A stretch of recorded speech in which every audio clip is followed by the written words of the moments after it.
Hi friends, இன்றைக்கி white veg pulao எப்படி செய்கிறதுன்னு பார்க்கலாம். தேவையான பொருட்கள்: பட்டை, கிராம்பு, சோம்பு, ஏலக்காய் எல்லாத்தையும் தனியாக எடுத்து வச்சுக்கலாம். கேரட்டு, உருளைக்கிழங்கு, பச்சை பட்டாணி தனியாக எடுத்து வச்சுக்கலாம். பல்லாரி வெங்காயம், கொத்தமல்லி, புதினா, பச்சை மிளகா தனியாக எடுத்து வச்சுட்டு குக்கர் எடுத்துகிட்டு தேவையான அளவு எண்ணெய் சேர்த்துக்கிட்டு கூடவே நெய் சேர்த்துக்கணும். எண்ணெய் சூடானதும் பட்டை, கிராம்பு, அன்னாச்சிப்பூ, ஏலக்காய் எல்லாத்தையும் போட்டு லைட்டாக வதக்கி விடணும்.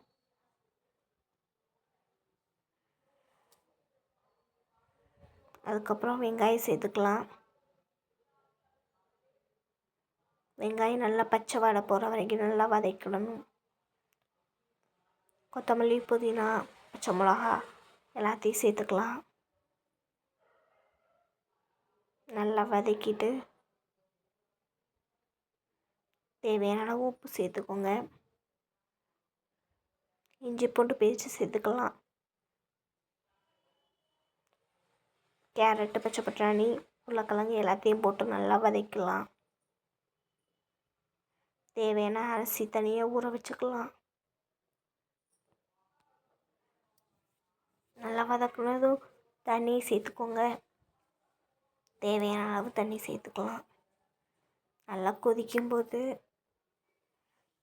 அரிசியை சேர்த்துக்கலாம்.